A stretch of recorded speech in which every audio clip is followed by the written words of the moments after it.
Hello friends and welcome back to my channel. My name is Caitlin from Florals.com and today I'm sharing a pocket page process video with you guys. It's actually been quite a while since I've done one, so I'm glad to be bringing one to you today. But it actually coordinates with the layout I created previously. And if you guys didn't know, I am guest designing for Mini Kit Monday this month, so my kit is based off of that kit that I created for them. So I've been using that all month long. Now I have 4 photos for my pocket page spread today, and it actually coordinates with a previous layout I created this month with my kit, so everything will be matchy-matchy and cute.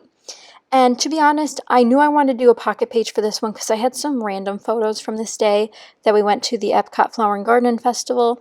And although some of these are my favorite photos, I almost prefer them in a pocket page so that I can take them out if I ever want to and, use them elsewhere in my house without having to print doubles. But I really enjoy this festival at Epcot, which is in Walt Disney World here in Florida. And although this doesn't attribute to my Disney goal of doing my 2016 Disney album, my 2019 Disney album has been started officially this year, so that's all good news. But I have started by using my Webster's Pages wonderful A New Day collection 12 by 12 paper pad here, and I've been pulling that out. Using some of those cut aparts from the cut apart sheets really helped me escalate this layout into a quick one. There is one lengthy process part of this layout, but for the most part it was quick and simple. And I think that when it comes to Disney pages, we put a lot of pressure on ourselves to not do quick and simple, to do elaborate, to do fun and extra, and, add the glitter, add all the embellishments. But this one's not that. It's very much so very simple, and it actually has a ton of filler cards slash, journaling cards, and not a ton of photos, whereas most of my Disney pages will have a ton of photos, because if you guys have been to Disney, you either get a ton of photos of one subject or like no photos because you're enjoying the magic. It's hard to find a nice balance. But like I said, this was for the Flower and Garden Festival, and the page I created previously this month for Epcot was us entering the Flower and Garden Festival. This, I believe, was our first time going to it this year since becoming annual pass holders. We had visited it once before for a different Disney trip. But here I'm going to create my title card. I pulled out one of those light pink doilies that's in my kit, as well as this beautiful heart with gold foil polka dots from My Mind's Eye. And my title will actually overlap that. Which I think is an easy way to, create a focal point. I covered up those other elements of the cut apart and made it work for me, try to make it flexible to work for what I needed. So here you see that I have my stamp sets out, and I think this is the only time I've used them so far this month, is for this title. So I end up using my Wild Whisper script stamp set, which is one of my absolute favorite stamp sets. I believe it's sold out and they don't carry it anymore, but I'll have Wild Whisper linked down below so you guys can check out their other stamp sets because they are such high quality and so great. Here is where I start my title, and I go with super simple, especially since I'm stamping it and it needs to fit on this 4x6 card. And this is extra sped up because I do have to cut it out and it takes a little while, but I'm just using my VersaFine black ink and my Lawn Fawn stamp chamois and then the Wild Whisper stamps to spell out the word yum, because that's all you need. I thought about doing yummy, but then I didn't want to. There's only one picture of food on here, so it's still fitting. But if you guys don't know, the festivals at Epcot generally revolve around food. They have a food and wine festival. They have Flower and Garden, which has, fresh options with things that they've grown there in the park or elsewhere sustainably, all this other stuff. So here I'm actually eating one of the Italian, it's not Italian ice, it's the other version, the shaved ice, from one of, I believe this was at the Japan Pavilion, and it was so delicious. I think Sam had sushi while I was eating that, and let me tell you, that was huge, and it was so good. I think I got strawberry. Delicious, definitely recommend. But they have a ton of different booths out during these festivals, and the top left picture is us in front of the booth that was at the American Pavilion, which I believe was a barbecue steakhouse. I don't remember. But we also have little passports that come with each of the festivals, so you can check which items you've eaten. So I might include that in here somewhere. It's currently on my Disney bulletin board, which I believe I showed during Vlogmas, but it's currently there because that's the Flower and Garden we went to, but that might be an insert that I might put in, one of those little pocket page flip through things. Now that I have a fuse tool, I can cut my own pockets to be different sizes so I could really fit it snug in there and just put it into my album. But here's where I keep going with the embellishing. So I have 3 cards that are pretty much empty and that need something to jazz them up. To be honest, it's actually quite a slow part, but I thought I'd talk you through my process of how I work with a sticker book. Generally what I do is I start flipping through one way or the other. It really depends. Some days I start from the back and some days I start from the front. And that's a great tip if you find yourself using less and less stickers or you're not excited about your sticker book, is flip through it a different way. Oftentimes when you see a sticker first, you often go with that theme rather than if you started at the back of the book, you might have gone a different theme because you saw a different sticker first. So that's just my tip. This time I'm going back to front instead of front to back. And I end up using a washi tape roll on its side to set my stickers down that I possibly want to use.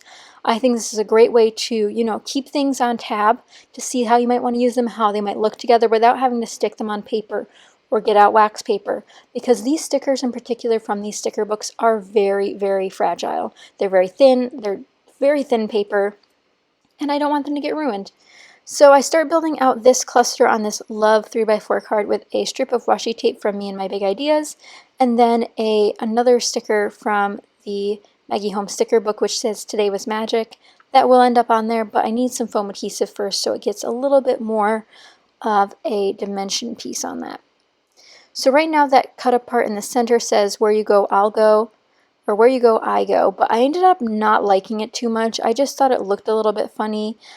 So I ended up going with the marble on the opposite side instead. I just thought that looked a little bit better. And I like the contrast that it brought, just a little bit touch of that gray and the black, a nice neutral with all the pinks and such that I have going around. And I know you can't see it right now, but the bottom two photos are actually very, very colorful, and I was really trying to balance those out. So for another hint of black, I again add that Today Was Magic sticker with some foam adhesive under it to that label card. So now I have somewhere to journal that's not too big or too small, but also still nice with the bit of contrast and that pop of pink, because as you can kind of see in the bottom photos, and you'll see in the up close at the end, they are very colorful and very busy. And to be honest, they could have had their own page, but I kind of like the idea of them being like this. I think pocket pages are a little underrated in terms of making scrapbooking a bit easier, but I also know it's a lot harder sometimes to work with the filler pieces that we need to. So here I have this polka dot paper that I cut down, which I believe is from the MFT paper pad. And then I also have this leftover piece that I had stamped my Yum title on, a nice mint ombre. So I use that in conjunction with some stickers from the sticker book and from the Webster's Pages sticker sets that came with the kit to make another filler section. Now, filler cards aren't necessarily the best thing to do. Obviously, you want to put in more photos if you can, or maybe another journaling spot if you need to. But I thought this could work well as a journaling card if I need it, depending on if there's another story I want to tell, or if there's something else going on that I need some more wordage. Here I just trimmed off that piece that says Love, so there's a nice border across it, sort of like how I did with the washi tape. I love using stickers across pieces of my filler cards to make sure that they're not floating and that they're grounded in some sort of fashion. So as I keep going here, I'm looking through the rest of my embellishments to see if there's anything else that I want to add. I find a couple smaller stickers, including some heart stickers, and I forgot that this part wasn't even glued down yet. So I grabbed my Scotch Quick Dry adhesive and I quickly glue down that doily. Now this doily is from the Paper Studio, and I don't believe they carry this color anymore, but it is the prettiest, like peachy pink, and I've used them so much, and I can't wait to keep using them with this kit. Here I'm just going to glue down the heart. Now I thought I'd originally put this on foam adhesive. What I decided to do instead is put the Yum on foam adhesive, because I think that's the part that should stand out, not necessarily the heart with the gold foil, because that already does kind of stand out. So I used my foam squares to attach that, and again, sorry that's a little bit off camera, but I did have to get up close and didn't want my head in frame. And like I mentioned, there's a lot going on this page, and I think pocket pages are sort of meant to be a bit busy. I find them hard to not be super busy, but I do love how this one turned out. It has the color and the theming of the Flower and Garden Festival. We got flowers, we've got butterflies, which I think are also emulated throughout the festival, and we've got food, which of course is always welcome. So here I'm going to tuck in my cards and then show you guys some up close. Not too much craziness happened. I did overstretch these cards somehow, so I had to trim all of them, or 2 of them down, so they would fit in the pocket pages, which I thought was odd because they were, I cut them on the lines based on Webster's Pages. This one does have a bit of foam adhesive on it, so that could stretch the pocket page a bit, so it might be the pocket page itself, not necessarily Webster's Pages sizing, but something's a little off here. So I'll have to figure that one out. And I'm not sure if this is a Project Life brand or We Are Memory Keepers.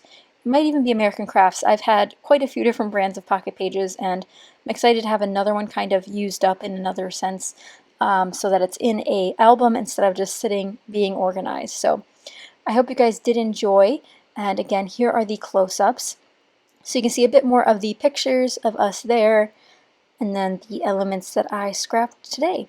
But I hope you guys enjoyed. If you did, be sure to give it a thumbs up and subscribe if you're not already. And if you're interested, turn on the notification bell to get notified every time I upload, because I upload a lot and you don't want to miss them. But here are those pictures that I absolutely adore, and definitely could have been their own page, but that's okay. But again, I hope you enjoyed, and I will see you guys again very, very soon. Thank you so much for watching. Bye!